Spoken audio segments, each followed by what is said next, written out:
Good job.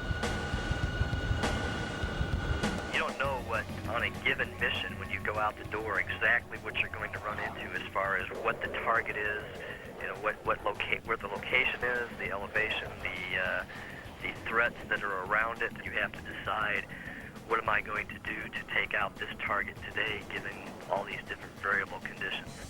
3-4, the wind is 100 10. Yes, the launch, 570.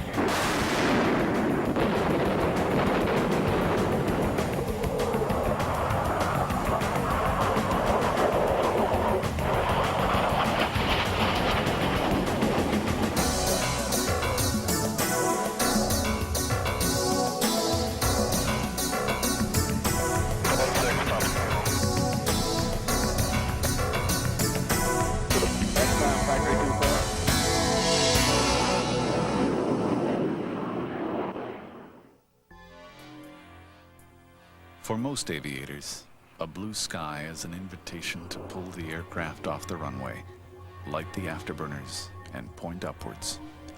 Not so for the attackers. These are the pilots and the aircraft that are tasked to the air-to-ground and the close air support mission. They bring fast-moving aerial firepower to bear on the battlefield. Their tactics combine deception, high-G maneuvering, and plain air-to-ground power. We're at Angels 24 and 25, sir. We'd like to bubble at Angels 25, sir.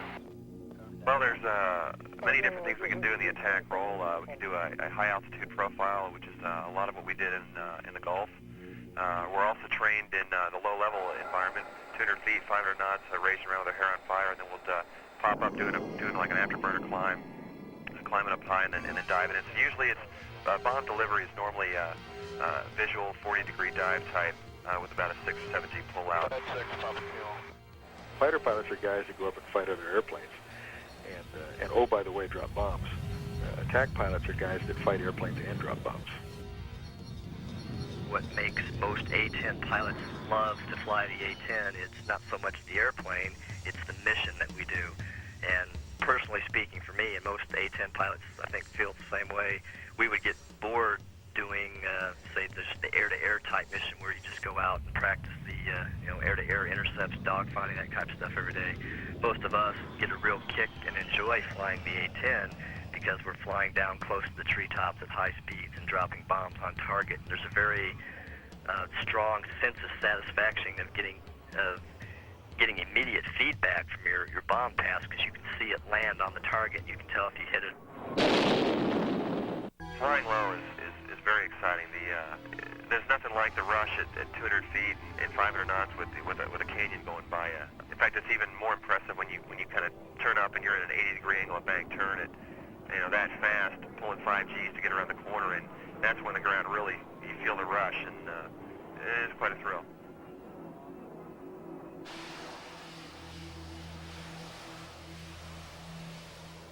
We're designed to operate in the weeds, and the saying goes, we're down in the weeds with our hair on fire, trying to stay out of the enemy's way. If we're flying through a AAA or SAM environment, we're going to need to be maneuvering the jet constantly, and this is 4, 5, 6 G maneuvering in what we call a glib maneuver. There's different ones for different system, but it's basically weird angles and just a lot of hard up and down, left and right turning.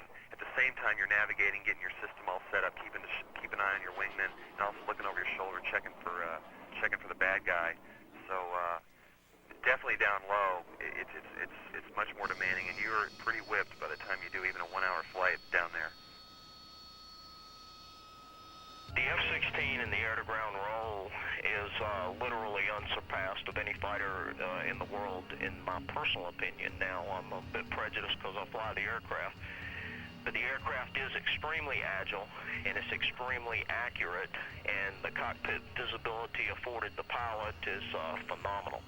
The onboard avionics assist tremendously with navigation to the target.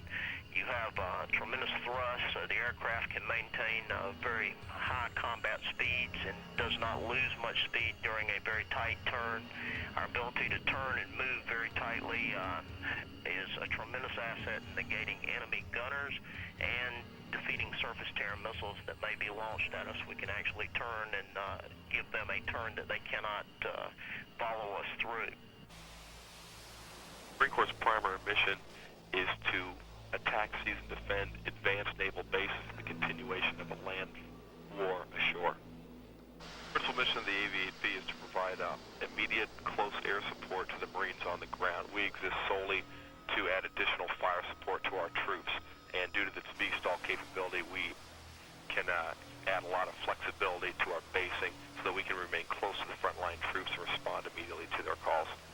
We exist, and the A-10 exists, in the close air support concept in order to support the Army from the air in their close-in conduct, and then some other of our aircraft, the fighters, the high-altitude interdictors, the F-15s, the 16s, etc., exist to support us or keep the bad Air Force off of our back, so to speak, so that we can do our jobs, so that the Army can do their jobs, so that in the end this combined team concept comes out a victor. It's probably one of the most overtasking environments you'll get in. Coming in at 8 to 9 miles a minute, you're popping up into your attack. As you're popping into your attack, your FAC's got to get his eyes on you to see that you're pointing in the right direction. As we roll in, we'll give a wings level call. He's looking to make sure our nose is pointing in the right direction. We're trying to acquire the friendlies to determine where they're at. And yes, there's a lot of dust around. There's a lot of smoke. There could be a lot of explosions going off and so on. And then you're trying to look ahead. First thing you want to try to do is pick out where your friendlies are, and then you want to look ahead and try to pick out and acquire the target. As you're going in, the FAC's giving you wings level called, cleared hot. You're responding to that, going and trying to hit the target, and depending on what the enemy threat's like out there, it can be very overloading at times. Attackers fly with the battlefield, their movement controlled from the ground by FACs, or forward air controllers. Attack jets, armored mobile platforms for powerful weaponry, are designed and equipped according to their mission. The AV-8 Harrier, using its vertical flight capabilities and quick acceleration, flies close to the lines, leapfrogging the front in immediate support of ground forces. The A-10 Warthog, targeting tanks and armored vehicles, incorporates a heavily armored titanium bathtub to protect its pilot. Forward of the battlefield, the FA-16 interdicts enemy assets while relying on its speed and agility to avoid hostile fire. As a ground forward air controller, of course, my job is getting the fighter's eyes on the target, and if I can't mark it, at least to get his eyes on it to where he hits the target. Very favorably impressed with the A-16. It'd come in fast, find the target, hit it, and leave. And that's all a ground FAC really needs out of an airplane. This aircraft has 4 attributes that I consider very important to do casts in the year 2000 and beyond. You must be very small yet agile. You must be able to carry a very respectable load of ordnance, and you have to deliver that ordnance very accurately. And in addition, you have to be able to do that at nighttime as easily as you can do it in daytime. Bulldog, Crockett 3-2. Crockett 3-2, go ahead. Roger, Bulldog 2, check 40 past the area. Indicate Alpha 2. Crockett 3-2, say that authentication again. Roger, ma'am. 2 Alpha. Kilo India. Crockett 3-2 is checking in with you at 4-1 past the hour. Contact. At base +5. Requesting sweet and sour. Crockett 3-2, have negative contact. You're going to have to give me a positive first. Ma'am, Crockett 3-2 is 2-5 up Delaware. Stand by, searching. 774, push, yellow 3. Michelob 1-1, check. 2. Bulldog, Crush 03. Push 03, go ahead. Crush 03, airborne has fragged on the Delaware 120 at 10. Crush, stand by, unable to give you radar.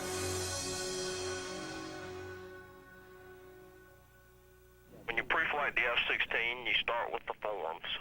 As every good aviator knows, checking the forms, the recent maintenance that's been done, any outstanding write-ups that may be on the aircraft. How it's been performing over its last few flights is very important and gives you a feel for the aircraft before you ever get in it.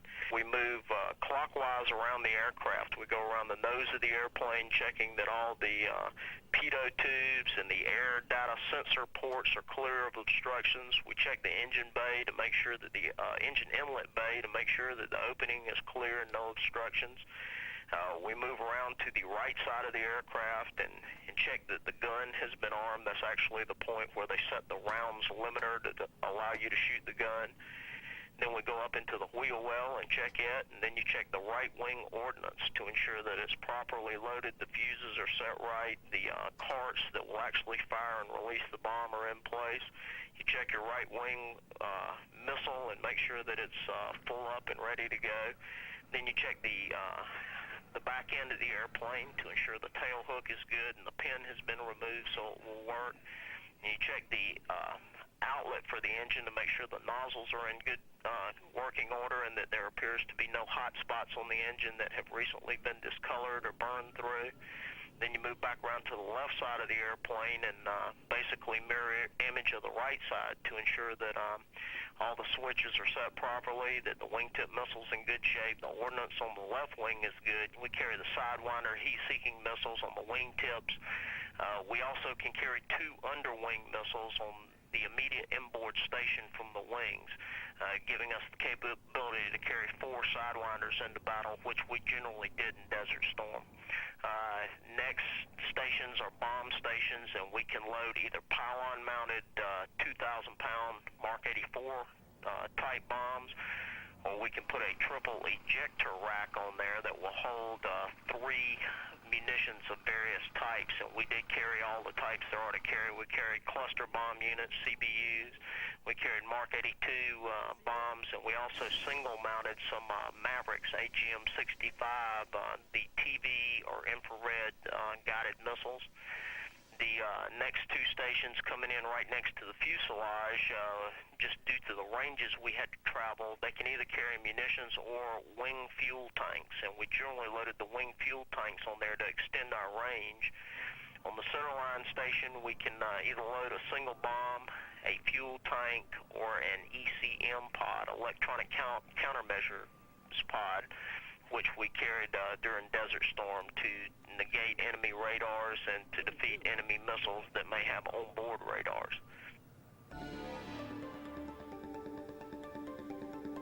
To sit in the cockpit of the F-16 is the closest experience I think that man can actually have to flying himself. When I first started to fly the aircraft, I felt almost vulnerable because you sit up so high in this bubble canopy, literally there is nothing around you from your knees up. You were just completely out in the wind stream, protected only by this thin plate of plexiglass. Once you become accustomed to that feeling, because you don't have the wings in your peripheral vision, you literally feel like it is you that is actually flying.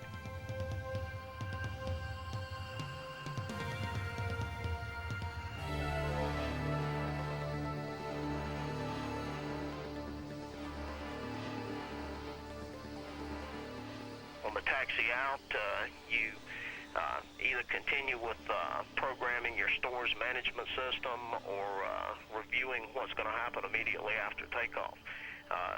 Just as a technique, most of the guys will review emergencies on takeoff. What if the engine fails on takeoff? What if I have some type of gear malfunction on takeoff? The critical action things that require instantaneous action, where you don't have a whole lot of time to think, guys will try to think about those ahead of time so they properly react if the problem comes up.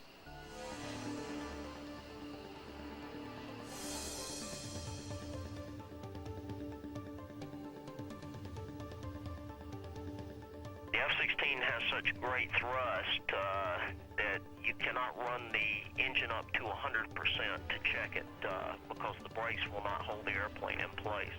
And so we generally run the engine up to 80%, and we have preset values that we check. You do that, and then you stir the stick and make sure the flight controls are good. Everybody's sitting there running at 80% power.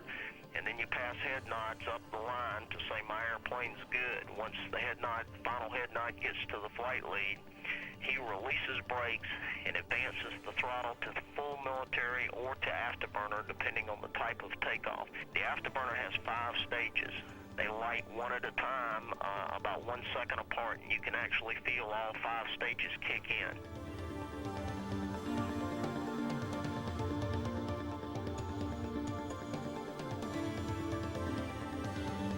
You mentally count as each stage of afterburner lights, and you can glance down and see the nozzles open up a little bit more as each stage of burner lights.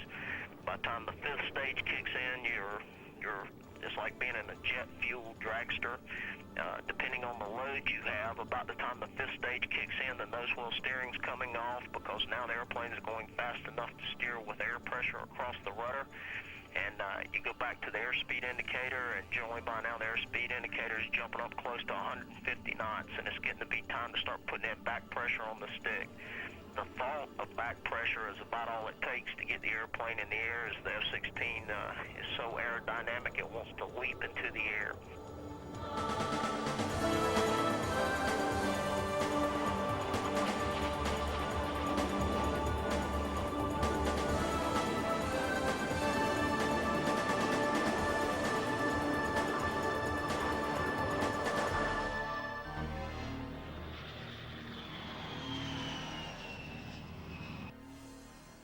A powerful air-to-ground fighting machine is the A-10 Warthog. It carries the 7-barreled 30mm Avenger Gatling gun.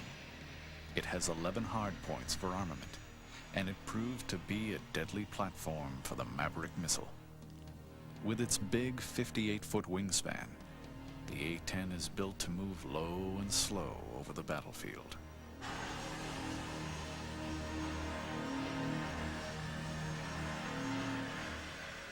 Popular saying goes in the A-10, and I think this describes it very well, is one day a bunch of engineers were sitting around the table, and they had this fantastic Gatling gun that just pours out these huge 30mm shells at a very rapid rate, and they kind of scratched their head and said, I wonder if we can make this thing fly. And that's how the A-10 was born, because these guys decided they were going to make this gun fly, so they built the A-10 around the gun. The gun itself, very powerful 30mm. It fires around 4,000 rounds a minute, so it's really pouring out a lot of lead. Our real weapon of choice for the A-10, obviously, is the Maverick missile, and that's usually carried just a few stations in from the wingtip. The Maverick missile is a precision-guided weapon in that it is able to lock on to a specific target, either using light contrast, like you would on a black and white TV set, or using a heat source, heat contrast between the actual target and its background, whether it's hotter or colder, and gives you a blip on side the screen in the aircraft that way. And you're able to lock this missile onto that specific target, and once the Maverick missile has been launched off the aircraft, it's on its own, and it will remain locked onto that target. You can just fly away and start heading the other direction while the missile continues to fly at its target.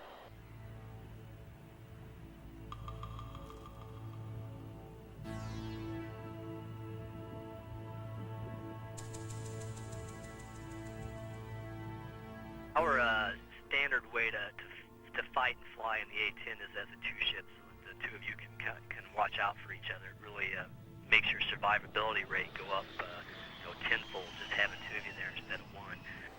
My job as a wingman, first and foremost, is to be a good lookout for my lead, and to be a good formation pilot. I need to be right there so he can look out across his shoulder. He can see me at all times.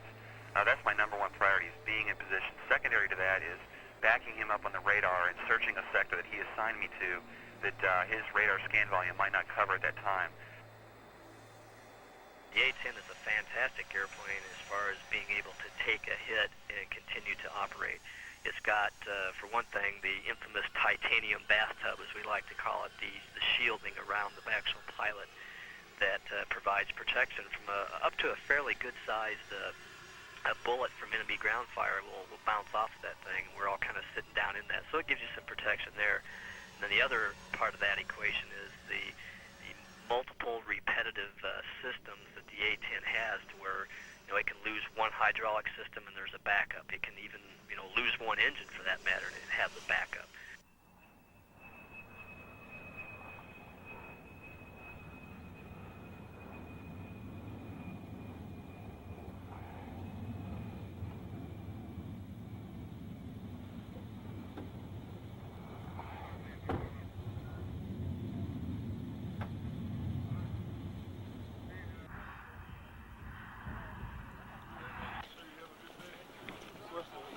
Made it back, sir.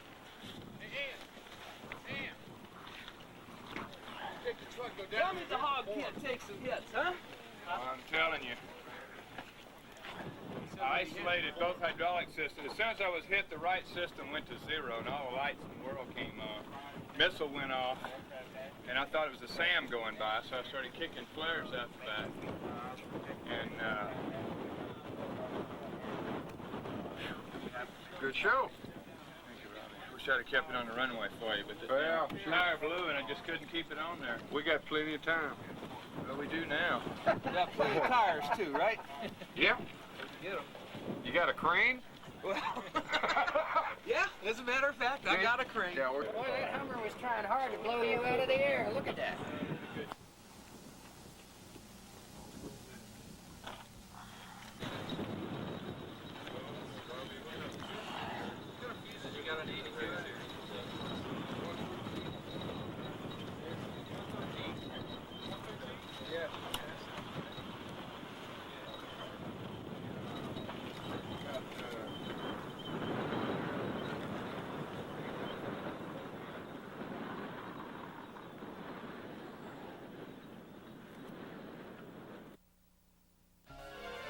Operating just feet above the ground is the AV-8B Harrier, a jet truly designed for close-in support.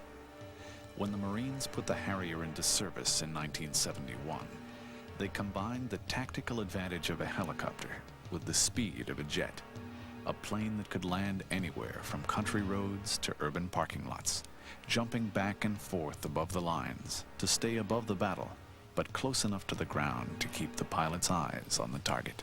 The advantage of the vectored thrust in the Harrier and why the Marine Corps bought it is we will not be tied to a fixed location. For example, a ship out at sea or a specific base ashore. We can move to a roadside, parking lots, and so on, and that can be easily done by bringing in fuel and bombs.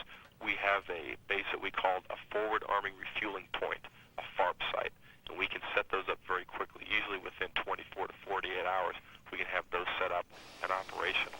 What the VSTOL allows us to do is it allows us to land vertically at a confined site, load fuel and bombs onto the aircraft, and do a short takeoff at a couple hundred feet, get airborne, and keep us very close to the flow of the battlefield so that we can respond very quickly to any calls for fire support and close air support.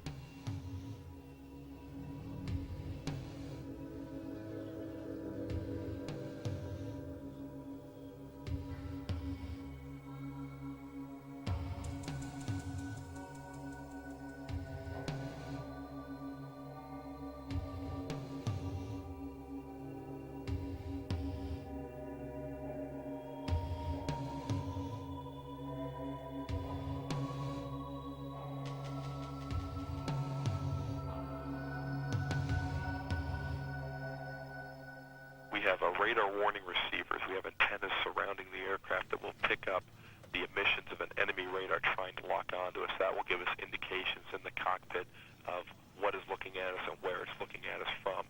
And then tied into that, based on what we'll perceive, we have buckets filled with expendables. And what are in those expendables are things like flares. Flares that will defeat a heat-seeking missile because this flare will burn at a higher temperature than our engine will, so that would cause a heat-seeking missile to go after the flare.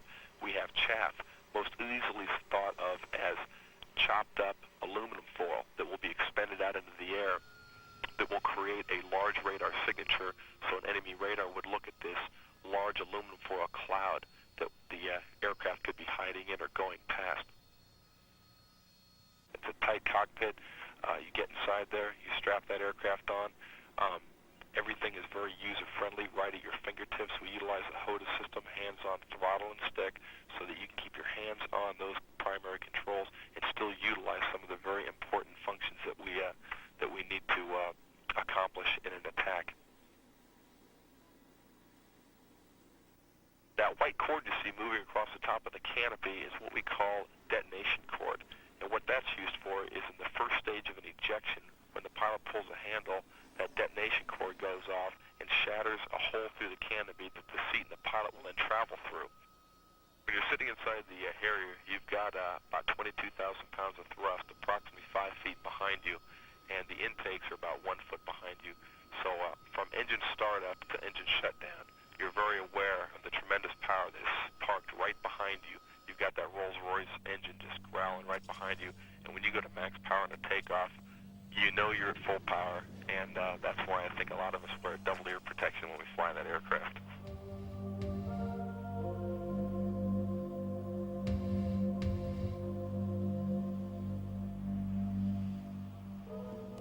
The Harrier can vector its thrust from 0 degrees down to 98 degrees.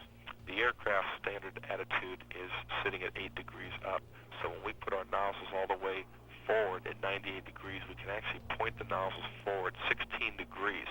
What that can do for us is give us incredible deceleration at high airspeeds, which can be very advantageous in a dogfight. The front two are the cold nozzles, which puts out air up to 700 knots at about 100 degrees. It's coming off the turbofan. Right behind there, you have the hot nozzles, which is where the exhaust comes out right after the burner section. It'll come out there at about 1,000 knots at about 700 degrees Celsius.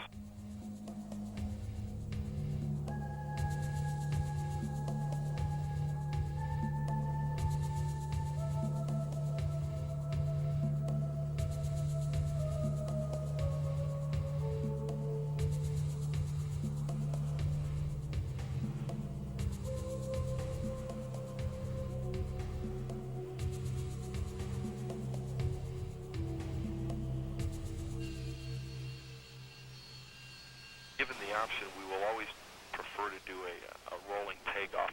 We'll accelerate down the runway at an airspeed where the computer, based on inputs we've programmed into it, altitude, airspeed, pressure, it will know that at a certain, if we have to produce, say, 10,000 pounds of additional lift, the computer will know that, okay, at 75 knots, this wing will produce that additional 10 or 15,000 pounds of lift that I require to get airborne.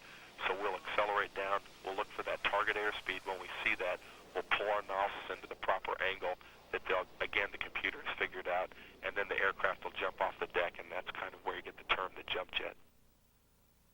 Our job is to help coordinate the air battle and the land battle. The radio section keeps all the radios, the 20 radios we have, up to speed and on the right frequencies, secured or desecured. The strike section communicates with aircraft that come in and leave the theater of operation. The intelligence section keeps track of threats in the area and also finds targets that are lucrative for us to put aircraft on. Army liaison keeps in touch with the Army and keeps the ground battle situation up to speed on our maps, gives us Army targets and advises us of what targets he wants us to hit. And the support section copies the battle damage assessment from the aircraft as they come out of the area of operation. Aircraft will check in with strike and we'll usually send them to their prefab target, or we'll send them to higher priority targets, which we find out about through Intel, Army, or aircraft actually giving us pilot reports. An aircraft will come into the area and we'll have coordinates of a Frog missile, for example, that we found, and we'll send those aircraft to destroy the Frog missile. The battlefield. In the midst of what seems like chaos, a careful choreography is designed to coordinate the mix of aircraft in and out of the threat. Flying above the battle in a C-130, an airborne battlefield command and control center puts the right plane on the right target to deliver maximum firepower in support of troops on the ground.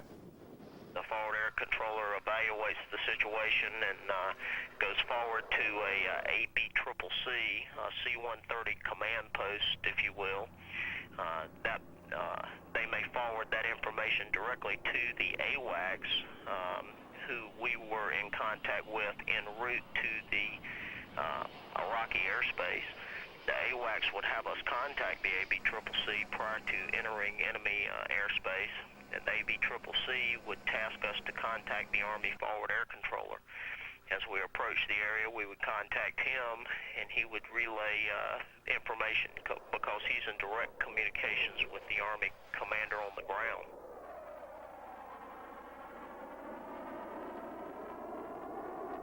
Target all the way over to the right.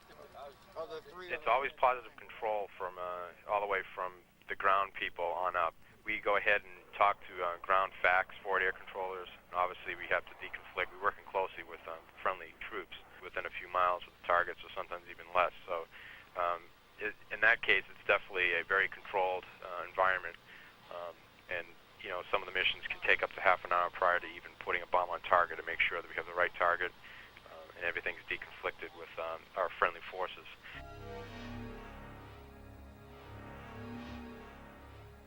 We would generally ingress at a medium type altitude, drop down as required to locate the target or to find a target if we had the option to do that. And then we would set up an attack, and the flight members would attack that particular target, and then we would egress. And once we were departing the area, we would generally contact AWACS, the airborne controllers, to see if they had any additional tasking for us. Target acquisition is one of the most difficult things, especially in a close air support environment where we're usually not going after a fixed target like a bridge or something. It's usually more of a dynamic environment. You might have units out there maneuvering, and to be able to acquire those, you have to get some elevation. You have to get that overhead view looking down upon the battle scene to best acquire the target, distinguish friendlies from enemies, and roll in and get your bombs on target.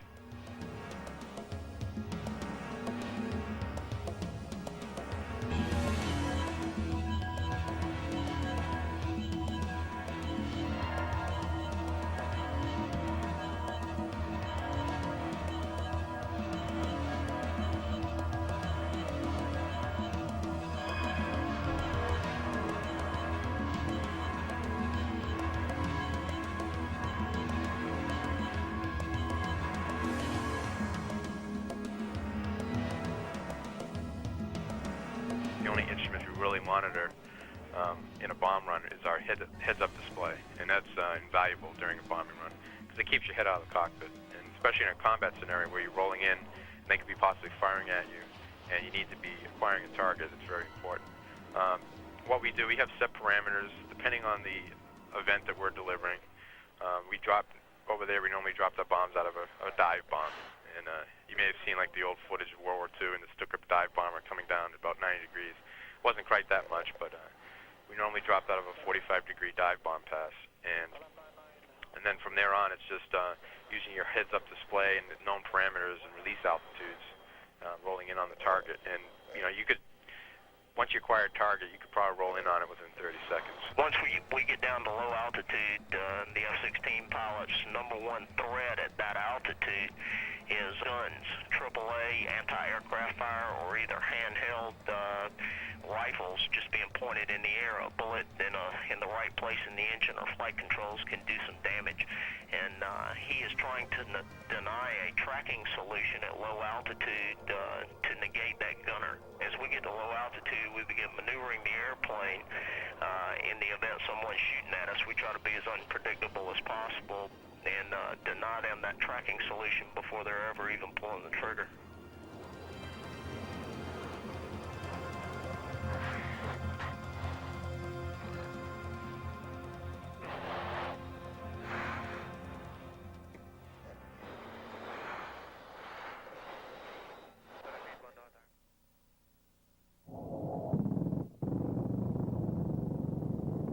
Love to go out and shoot the gun, and because of the fact that the rate of fire is so fast and it really pours lead out so quickly, even a short burst has you get a lot of bullets out. You may just hold the trigger down for a half a second or so, and you'll still get 50 shots or 50 rounds out, which is plenty to do the damage. It only takes one to hit your target. more of a fatiguing factor is just the fact that what you're doing, in a combat situation now, is you've got the adrenaline flowing, you're being shot at, you're trying to make sure that there's no enemy airplane or missile systems shooting at you, you're trying to watch your wingman, and he's watching you, and you're trying to find the target. Just from that high adrenaline flow and the excitement of the situation, that can be tiring over a time period.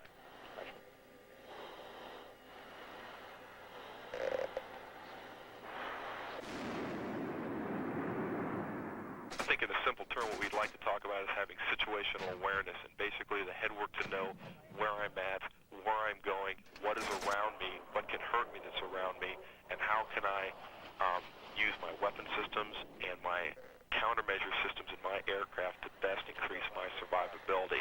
As you look over the jet as you're flying into there, you see people actually shooting at you, and you can see the explosions a little bit down below the jet, and you realize that those are the people actually trying to shoot you out of the air. So it's almost in a fight consent where you people are throwing stones at you, and you kind of get a little ticked off, and you go, whoa, let's take this guy out. So but basically the scenario, what happened was we launched off alert yesterday morning, and they were calling for us to get up there and help them. We got up there, as we crossed the border, immediately people started shooting at us, and then again, that gets your attention when you see little puffs of smoke going by your plane. So we were talking to what we call a FAC, forward air controller, and he was trying to talk us in on a specific point for us to hit. Needless to say, we took the point out, and there was a whole bunch of targets that were down there on the ground, and we just, I don't want to say surgically removed, but we removed the ones that we were trying to remove that looked like they were going to cause the most problems for our units. There was some chatter on the radio, people talking. As soon as they started getting hot bandit calls southbound, I was like, boom, no more talking. The ALAX controller was the only person talking. People were really interested in what's happening. As soon as they turned south, a lot of relief in the voices. Continued on as we started approaching in there. I was just thinking, gee whiz, we're really going to do it. Saw the target, rolled in there, and after that it was just like shooting a practice round or going out there and training like we do every day. Saw the target and let her rip. And everything we dropped, everything we shot, the jets, everything worked as advertised. Well, there's a lot of holes in the desert. A lot of bombs have been going off. There's still a lot of what we call bad guys up there. We saw some running down the road today. Saw a lot of vehicles and things in revetments, but a lot of holes in the ground. But there's still a lot of targets too. We had so many aircraft waiting that the forward air controllers could not handle us quickly enough to funnel us into the fray. I held for approximately 20 minutes, told him either find me a target or I'm going to go on an armed recce, and he finally passed me Army barracks for a secondary target. We headed north across the border and found a target of opportunity which looked like a truck park / supply dump, and we expended ordnance on that.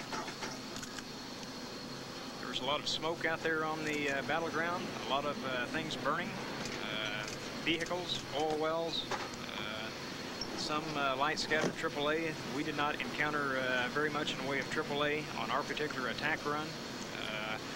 No enemy aircraft. I saw an occasional SAM indication on my sensors, but nothing serious. We always talk about making your next bomb better, and sometimes it's tough to recognize what you did wrong, but you normally, you look at it, you can say, oh, I was steep, or the winds were this and that, and not what I thought they were, and you come back around and get it better the next time.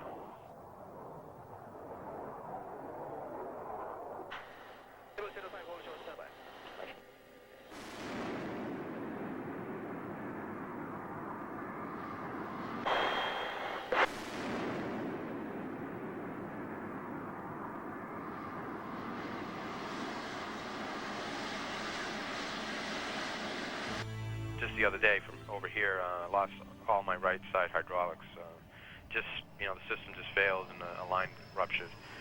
Again, from the day we get into pilot training, and even before you even step in the first airplane, the other thing they stress is emergency procedures, and we practice every day that. Every briefing we go through an emergency. Every month we need to go and sit in the trainer and practice them. So we get good at it, and as you probably can imagine, emergencies can get bad really fast. There is a necessary amount of danger that you have to be willing to accept when you go out to do your job, because that's just part of the game, and we have to do that, and we're all willing to take that chance. It's pretty incredible when, I mean, that was my 39th mission, and, you know, been flying after, been shot at a lot, but hadn't got hit, so when I finally get hit, it's actually an initial, it's anger. It's like, I can't believe, you know, I got hit, these guys got me.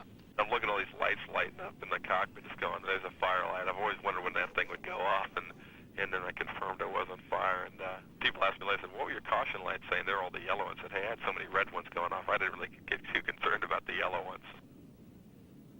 We got over there, the younger guys criticized some of us older guys for not being as intense as they thought we should be. You know, and I got down to them one day and I said, you know, it really doesn't matter if you know that the head of an SA-6 has 16 titanium bolts holding it on there, and they've got a 1-inch pitch and 45 threads to the inch. What matters is how long it burns, how fast it goes, and how you maneuver away from it. The ability to compartmentalize is very important in a military pilot. In other words, I've got to be able to walk out of this office and put aside all the questions, all the problems, all of my own personal problems too, and walk over there, and when the door closes on the briefing room, I am now 100% in that room, planning that flight, and when I climb in that airplane and close that canopy is just close out the rest of the world except for my mission. In the hero community, we all tend to be a bunch of individualists. I'll bet if you take 10 people out, they'll land the aircraft 10 different ways. Based on our landing rollout that we want to achieve is pretty much going to determine how much nozzles we're going to deflect in our landing. Anywhere from 0 up to 82 in a hover is what we'll deflect. If I want to roll out about 1,000 feet, I'll probably come in with maybe a 70 nozzle, 60 knot landing. If I'm going to a confined site coming off the perch, I'll roll in, and as approaching my pad, I'll go ahead and bring it right into what we call the hover stop, 82 degrees, and slow the aircraft down. If it's real hot out and I'm real heavy and I don't have a hover capability and I want to roll out, then maybe I'll use a 50 nozzle rollout.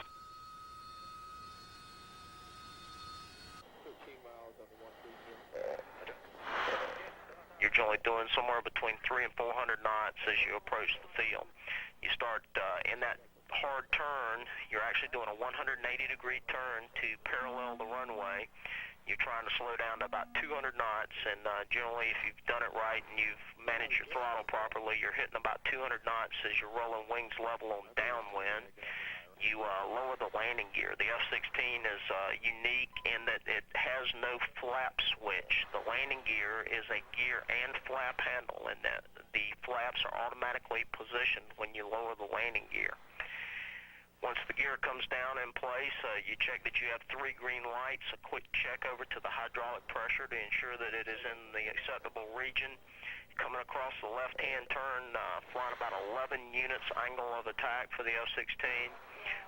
You check that halfway through the turn, you've lost half your altitude, you're 90 degrees to the runway now. As you start rolling out on final, the power's coming back and the pitch is decreasing to about 2.5 degrees. From there, it's simply a visual fly the aircraft down to the touchdown zone, adjusting the airspeed to try to get the airplane on the ground.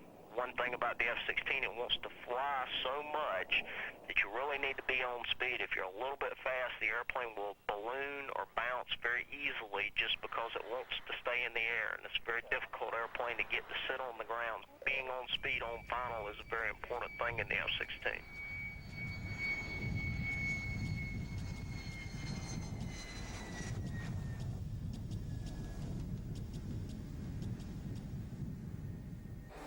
The attackers live and fly in a difficult, low-level environment. The lessons learned from the Persian Gulf have already been incorporated into the training of new pilots.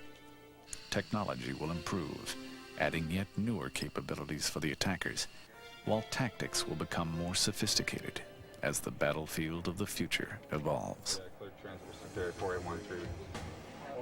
8,000 and below. Roman 7 does control, roger. Duties 25, altimeter 29er 73. Wind clear to the west block 1200. Report the initial to the tower. Good day.